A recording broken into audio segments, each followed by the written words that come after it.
Como dice la canción, no juzgues al libro por su tapa, juzgalo por su contenido. Ya llega Diomedes para conversar sobre libros.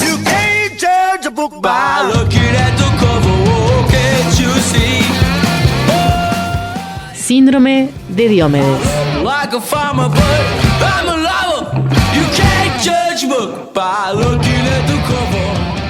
Les damos la bienvenida a una nueva entrega de Síndrome de Diomedes con nuestro personaje estrella y librero de confianza también, Jorge de Librería Diomedes. ¿Cómo anda, Jorge? Muy, pero muy bien. ¿Cómo estás? Excelente, porque estamos en esta oportunidad, en este tercer episodio, cerrando un ciclo que, un poco con la excusa de elecciones, identidad nacional, recorrimos un montón de años de nuestra historia y también de la literatura. Sí. Vamos a reenganchar, vamos a ser prolijos y reenganchar donde nos quedamos ahí en la época de la dictadura, ¿o me vas a hacer la de siempre? No. Vamos a tratar y volvemos a la prehistoria. Más o menos ir aterrizando en que la última vez estuvimos charlando sobre el proceso de apertura democrática. Entonces yo te había hablado de un texto de Luis Eduardo González, el sociólogo famoso, en el que planteaba que había sido una apertura inesperada. Muy bien. Entonces, una idea fuerza que había ahí era que la dictadura podría haber seguido. Uh-huh. Eso suena bastante fuerte, porque habitualmente casi todas las tradiciones que a uno le han llegado era de que, bueno, obviamente había una enorme resistencia de la sociedad civil.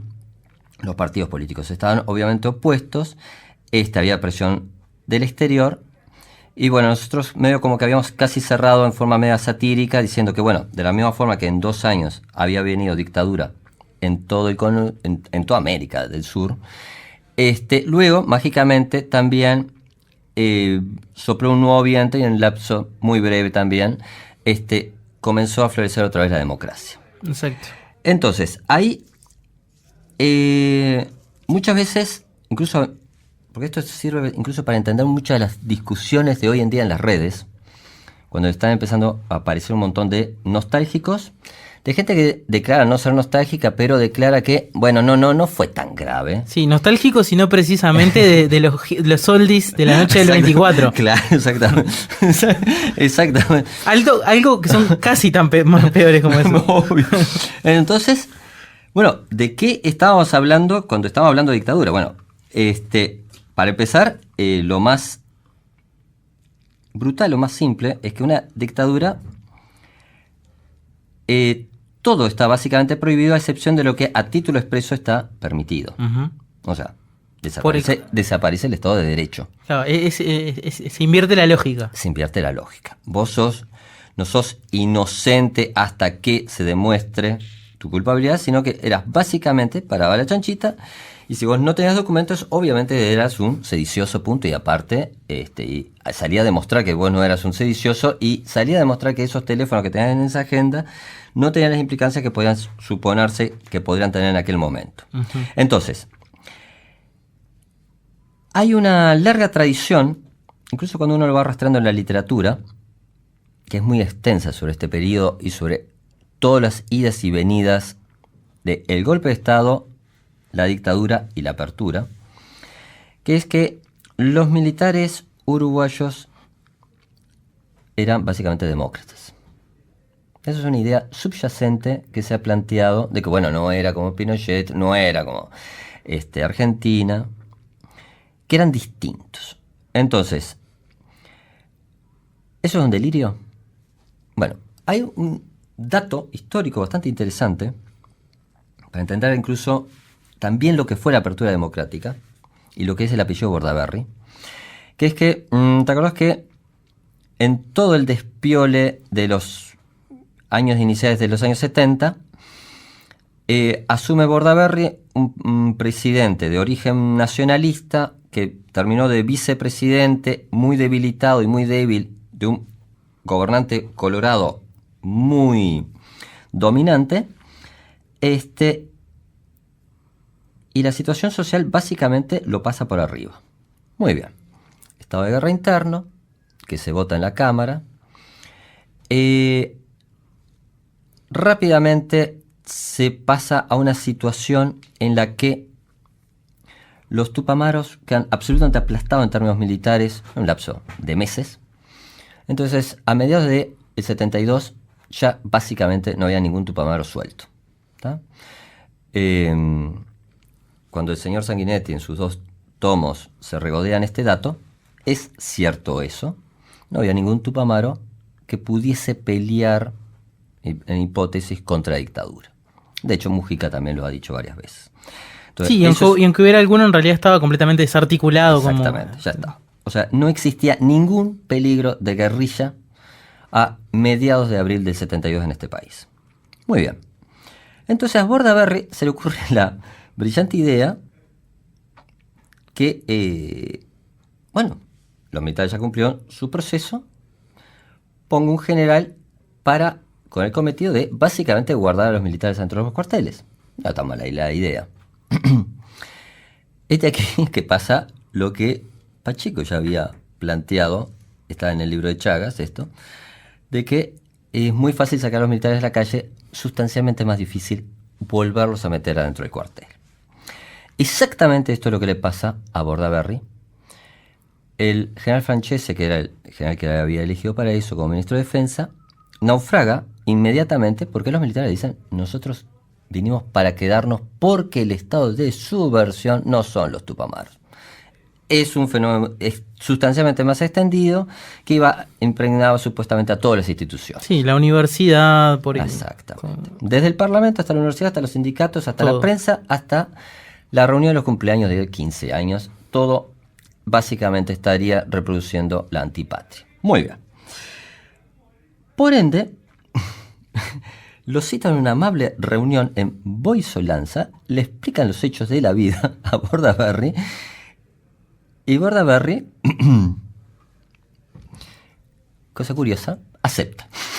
Por ende, esto es la famosa situación de el febrero amargo que cuenta Vasconcellos. Sí, el primer golpe, el golpe real, como se dice. El 9 de febrero del 73, que es cuando los militares le explican los hechos de la vida a Bordaberry, que ellos vinieron para quedarse. Es como cuando se te abre una ventanita de virus, viste, en la computadora, y te dice ejecutar o ejecutar, no te da la opción de cerrarlo. Exactamente. Muy bien, ahí quedamos ejecutados. Bueno, está aquí que esto no es un proceso en el que hay una extensa literatura, que algunos textos ahora lo vamos a ir nombrando, sobre ese interregno tan complicado que va de febrero hasta junio del 73, en el que cierto sector de la izquierda, sea dicho de paso, esto sí está realmente en los libros de historia, piensa de que en realidad quizás no era tan malo que se quedaran los militares. Dicho esto así, suena como una herejía. Pensemos que la sociedad uruguaya habíamos salido del colegiado y mayoritariamente la gente había votado en el 67 un gobierno presidencialista que tomase decisiones y otra historia. Vos llegás a la elección del 71 y en todos los partidos políticos hay generales de candidatos. No como ahora que solamente uno y bien. Entonces vos tenías desde el general Aguerrondo en el Partido Nacional hasta el general Rivas en el Partido Colorado. Bueno, habías tenido a Gestido, tenías a general Sereñi, tenías al general Licandro, tenías a Sufriategui, o sea, tenías un montón de militares en el Frente Amplio.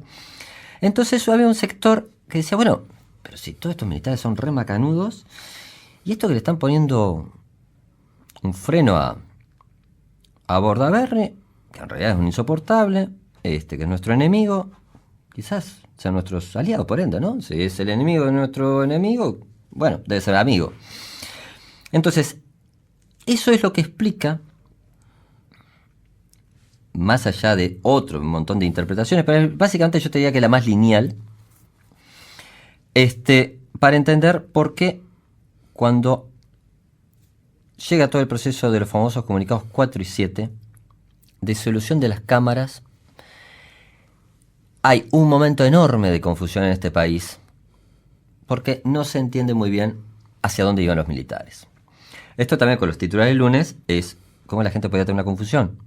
Bueno, si uno ve el proceso de larga duración y lo que había sido el general Perón hasta la experiencia en Perú del general Alvarado haciendo la reforma agraria, hasta la experiencia en Bolivia de Villarroel, que había sido asesinado por iniciar un proceso de reformas sociales, Claro, o sea, había, a ver si...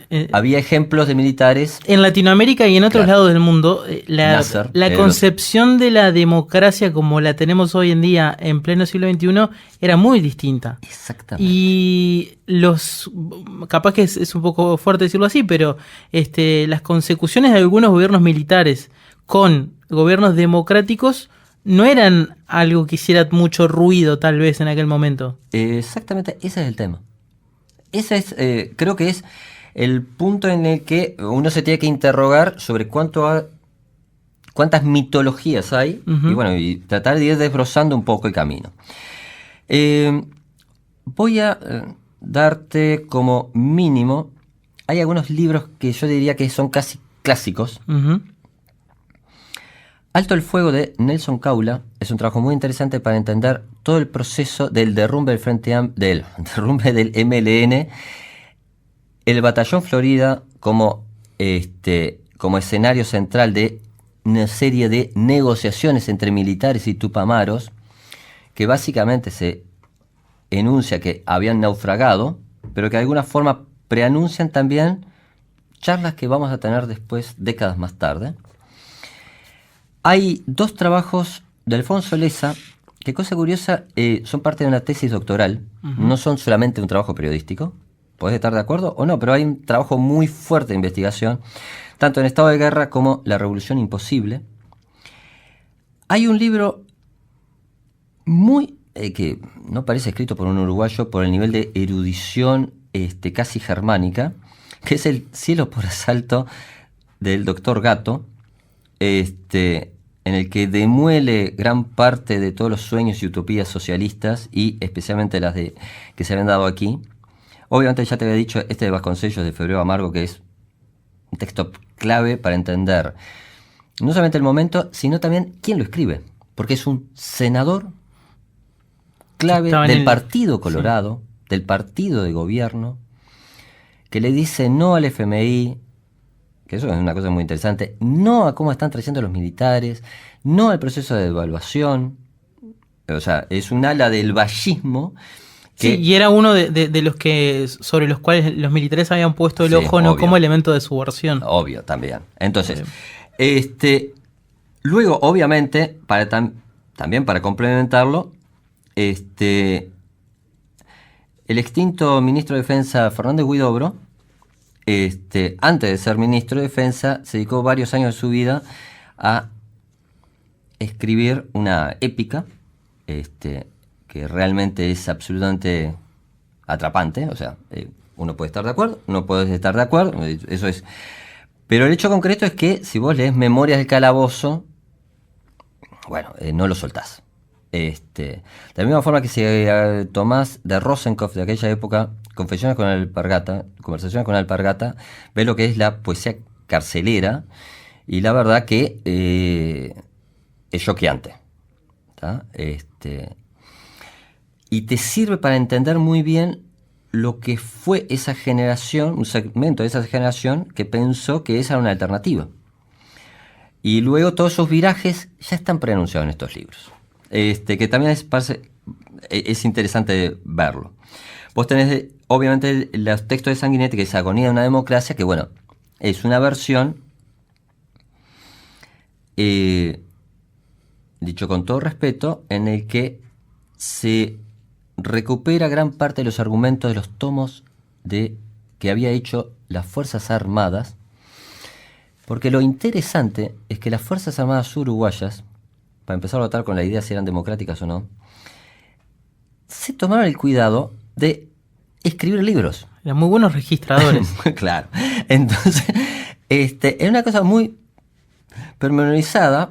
Hacen testimonio de una nación agredida, de las Fuerzas Armadas del Pueblo Oriental, un tomo que es el proyecto político, que son libros de 500, 400 páginas, que para empezar yo te diría que demuelen el preconcepto habitual de muchos de nosotros, de que milicos, burros, etc. No. acá tenés una documentación histórica que muchas personas van a decir está plagado de falsedades, mentiras, y obviamente es cierto eso, hay un montón de falsedades y mentiras, pero cosa curiosa, hay una montaña de datos que, bueno, son... Sí, que dan cuenta de una visión, ¿no? Sí, sí. De esta proyección que vos planteabas de estar en el poder. Claro. Entonces, hay un proyecto muy explicitado en el que sistemáticamente dicen de que cuando vienen a enfrentar la subversión marxista y no hacer una restauración del sistema democrático. Sí, de una democracia que va a estar básicamente tutelada por el COSENA, que había sido una de las concesiones que le había dado Bordaberry. Claro. Y acá viene la parte divertida. Que planteaba este formato de partidos políticos como grupos de expresión. Exactamente. Y ahí viene que en 1976 Bordaberry sabía que tenía un rato y se escribió un memorándum bastante extenso y se lo da a los comandantes en jefe con lo que él piensa que es la solución para este país. Entonces, bueno, el primer capítulo obviamente hablaba de volar el marxismo y el segundo exactamente lo que vos estabas diciendo. Bueno, partidos políticos. ¿Para qué necesitamos partidos políticos si podemos hacer un montón de plebiscitos y tomar un esquema sustancialmente más corporativo de expresión y que las decisiones las tomara Bordaberry más la Junta de Comandantes en Jefe con algunos vecinos calificados, probablemente anticomunistas y otra historia? No vamos a complicarnos mucho más la vida. Insólitamente, algo que uno en el preconcepto podría haber dicho, bueno, y lo aplaudieron. En 24 horas, Bordaberry básicamente dejó de ser presidente uruguayo. Se acabó su fosa. Exactamente.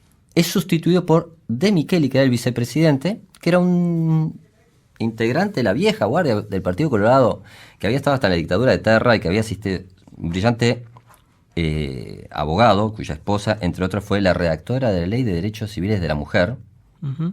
Esto también te digo este dato para no que uno dice, era el presidente que puso la dictadura, entonces un burro, un tronco. No, era uno de los principales juristas en una familia en que su señora había realmente hecho una construcción muy importante para los derechos civiles de la mujer, porque a partir de los años 40, bueno, las mujeres pasaban a tener pleno uso de su patrimonio, por ejemplo.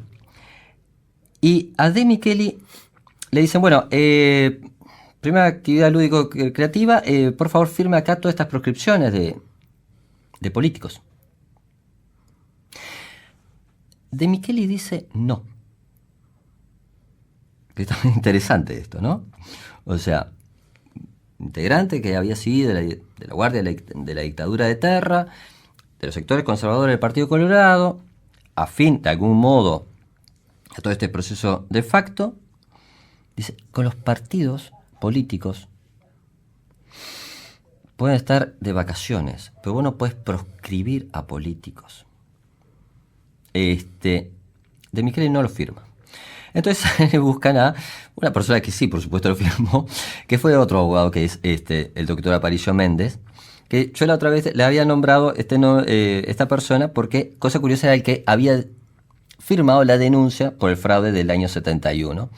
Para darte también el reverso de la moneda, ¿no? Claro. Entonces, esta persona que había cerrado ese proceso es el que le firma los documentos a la dictadura de proscribir.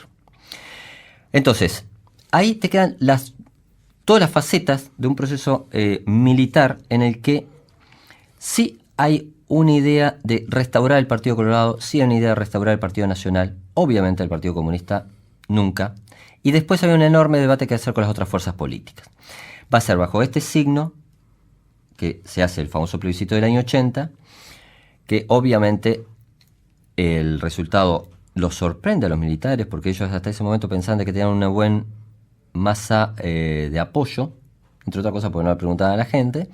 Entonces cuando pierden, quedan en un estado de shock. Y acá viene también lo interesante. Reconocen la derrota. Sí. Porque podrían haber dicho, no, lo que pasó fue que contamos mal los votos. Vamos a volver a contar, cabo, cuente los votos bien. O era simplemente para saber qué pensaban. Claro.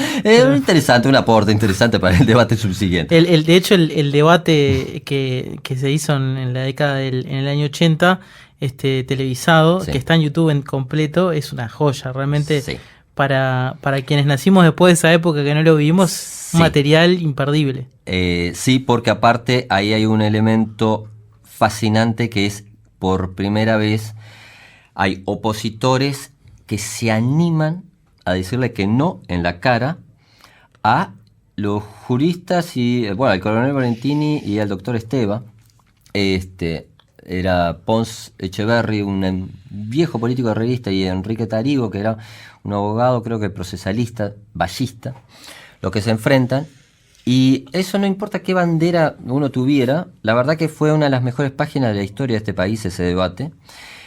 Y eso es lo que va a implicar en muy breve lapso que vienen las elecciones internas, porque se entiende que, bueno, ok, que vuelvan a funcionar los partidos políticos y los militares empiezan a rezarle a algún dios de que no ganarán los sectores opositores, que obviamente son los que triunfan en una forma aplanadora.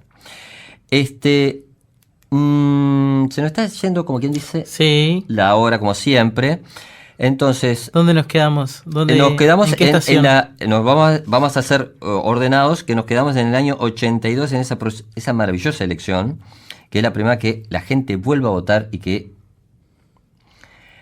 todo lo que significó esa elección y todo lo que significó también con la confrontación de la campaña del año 80. Y hoy estuvimos charlando de una letra que nos dejó Leo Maslía, subyugados. que la elegiste. Sí, por equivocación, porque yo pensaba que era otro el nombre y vos me la encontraste. Sí, pero era subyugado, ¿se llamaba? No, se llama Golondrinas. Golondrinas, ahí está. No, a mí me había... No, podría haber sido. Podría haber estado... sí. Porque en realidad va muy bien con Sí, la letra claro. de la canción. Y después que la terminen de escuchar, les voy a decir de que yo, la memoria siempre que después para otro día charlando sobre identidad, lo que es la memoria, cómo te juega jugadas raras. Ujú. Yo le había cambiado el nombre, me acordaba perfectamente el contenido, y hay una línea que después que la escuchen, para la próxima vez lo seguimos charlando y arrancamos con esa canción, debatiendo esa canción por todo lo que significó generacionalmente para nosotros. Bueno, arrancamos el programa con una mentira, vamos a reconocerlo, diciendo que era la última entrega de Bueno. de esta serie sobre elecciones e identidad nacional. Fake news. Hagan de cuenta que no se los dijimos, tendremos una más, por lo menos. Con Jorge es así. Si se aproximan a sus coquetas instalaciones de librería Diomedes ahí en Boulevard España, lo podrán corroborar en carne propia, charlando. Nunca hay solamente un capítulo, siempre van a ser muchos. Así que, bueno, cerramos. Con lo que sí no les mentimos es que este tema que viene a continuación, Golondrinas de Leo Maslía, es muy disfrutable. Sí, Y nos reencontramos la próxima. Gracias, Jorge. un abrazo muy fuerte, muchas gracias. En pupitres salpicados de inscripciones, no se sabe de cuántas generaciones. Síndrome de Diomedes.